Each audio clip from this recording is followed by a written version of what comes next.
ओम नमः शिवाय दोस्तों, आपका एक बार फिर मेरे चैनल सनातन सागास में बहुत बहुत स्वागत, हार्दिक अभिनंदन। प्लीज़ मेरे चैनल को लाइक और सब्सक्राइब करें ताकि मेरे चैनल पे काफ़ी सारे लोग जुड़ें और काफ़ी सारे लोग इस चैनल के माध्यम से सनातन की कहानियाँ जानें, मेरी स्टोरीज़ सुनें और आगे और भी लोगों तक फैलाएं, अपने धर्म को आगे बढ़ाएं। तो आज की स्टोरी बहुत ही इम्पोर्टेंट है, बहुत ही अच्छी है, बहुत ही सुंदर है और ये भगवान विष्णु से रिलेटेड है। भगवान विष्णु आप सब जानते हैं कि त्रिदेवों में से एक हैं, सर्वशक्तिमान हैं और इनके जैसा चतुर पूरे ब्रह्मांड, पूरे संसार मतलब कहीं भी कोई नहीं है। इन्होंने अपनी चतुराई से बड़े बड़े असुरों को पल भर में, सेकंड्स में, मिनटों में ख़त्म किया है।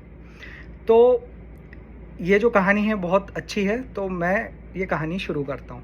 तो ये कहानी है माता सीता के स्वयंवर की और भगवान विष्णु के जो दो अवतार हैं, भगवान श्री राम और भगवान परशुराम, ये दोनों आमने सामने जब आते हैं तो होता क्या है। तो बहुत ही सुंदर गाथा है ये। माता सीता का स्वयंवर हो रहा था और जो उनके पिता थे राजा जनक, उन्होंने शर्त ये रखी थी कि जो भी इस धनुष को उठा लेगा, मतलब ये धनुष मतलब भगवान शिव का धनुष, वो धनुष भगवान शिव का जैसे कोई हिला भी नहीं सकता।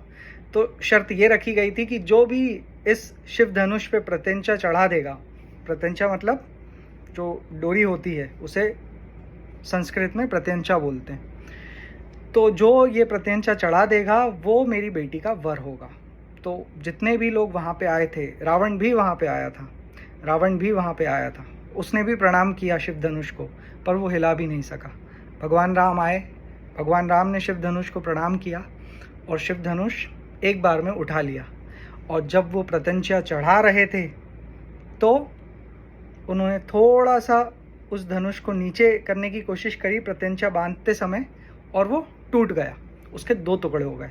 जब उसके दो टुकड़े हुए, क्योंकि भगवान परशुराम बहुत बड़े शिव भक्त हैं, बहुत बड़े शिव भक्त, मतलब भगवान शिव को ही सब कुछ मानते हैं वो, उनके अलावा वो किसी को कुछ नहीं मानते। उन्हें पता चल गया और वो तुरंत तीव्र गति से ध्यानमुख होकर सीधे माता सीता के स्वयंवर में पहुंच गए। अब माता सीता के स्वयंवर में जब वो पहुंचे, उन्होंने देखा शिव धनुष टूट गया है, गुस्से से लाल, और बस वो उस व्यक्ति का वध करना चाहते थे जिसने उनके पूजनीय भगवान शिव का धनुष तोड़ा है। अब उन्हें ये तो नहीं पता था कि भगवान राम कौन है, या भगवान राम से गलती से टूटा है वो धनुष, उन्होंने जानबूझ के नहीं तोड़ा, वो तो प्रत्यंचा चढ़ा रहे थे, वो धनुष टूट गया। लेकिन वो तो गुस्से में लाल थे कि मेरे भगवान का धनुष तोड़ा तो तोड़ा किसने, हिम्मत कैसे हुई मेरे भगवान का धनुष तोड़ने की। राजा जनक उनके सामने आए, पर उनके क्रोध के कारण राजा जनक पीछे ही रह गए। उसके बाद जब भगवान राम उनके सामने आए तो भगवान राम को वो बुरा भला कहने लगे, भगवान राम को बातें सुनाने लगे, उनको बोलने लगे कि तू है ही कौन, तेरी हिम्मत कैसे हुई मेरे भगवान का धनुष तोड़ने की। तो भगवान राम तो जानते थे कि भगवान परशुराम कौन है, पर लक्ष्मण नहीं जानते थे, और लक्ष्मण क्योंकि खुद शेषनाग का रूप हैं, वो खुद बहुत गुस्सेल हैं, तो उन्हें गुस्सा आ गया। उन्होंने बोला कि आप हैं कौन और आपकी हिम्मत कैसे हुई मेरे पूजनीय बड़े भाई को मेरे सामने बातें सुनाने की, यदि आप ब्राह्मण ना हुए होते तो मैं यहीं पे आपका वध कर देता। ये लक्ष्मण जी ने भगवान परशुराम को बोल दिया। दोनों गुस्से से एकदम दमक रहे थे, भगवान परशुराम भी और लक्ष्मण जी भी। अब भगवान परशुराम तो बिल्कुल युद्ध के लिए तत्पर थे दोनों से, पर भगवान राम है, ऐसे ही नहीं है वो श्री राम। वो आए सामने, उन्होंने हाथ जोड़े, बोला भगवान मुझसे ये धनुष गलती से टूट गया, जैसे भगवान शिव आपके आराध्य हैं वैसे वो मेरे भी आराध्य हैं, मैं कभी भी उनका अनादर नहीं कर सकता और कभी भी उनका अनादर मैं होने नहीं दूंगा। ये मुझसे त्रुटि हुई है तो मैं हाथ जोड़ के आपसे क्षमा मांगता हूँ। मैं तो केवल राम हूँ और आप तो परशुराम हैं, आप मुझसे बहुत बड़े हैं, तो कृपया करके मुझे क्षमा कीजिए और मेरी जो मैं आपसे विनती कर रहा हूँ वो मेरी बात मान लीजिए। पर भगवान परशुराम को गुस्से से ठंडा करना, मतलब जितना उनको गुस्सा आ रहा था वो ठंडा करना बहुत ही डिफ़िकल्ट था। तो भगवान राम समझ गए कि ये जो हैं शांत नहीं हो रहे हैं। तो उन्होंने क्या किया, अपने आप को बचाने के लिए, अपने आप को तो बचाने के लिए नहीं, गलत कहा मैंने, उस युद्ध को टालने के लिए, क्योंकि अगर उनका युद्ध होता भगवान परशुराम से तो बहुत डिस्ट्रक्शन होता। तो वो युद्ध टालने के लिए उन्होंने अपना रूप दिखाया। अपना रूप दिखाया किसका? भगवान विष्णु का। भगवान विष्णु का जैसे ही उन्होंने रूप दिखाया तो भगवान परशुराम समझ गए कि अरे ये तो भगवान विष्णु हैं, और उन्हें तो ज्ञात था ही कि वो भी भगवान विष्णु के रूप हैं और वो चिरंजीवी भी हैं। तो ये देख के उन्हें बड़ा आनंद हुआ, और फिर उन्होंने राम को बोला कि राम, मैं समझ गया तुम कौन हो, और तुम भगवान शिव का अनादर कभी भी नहीं कर सकते।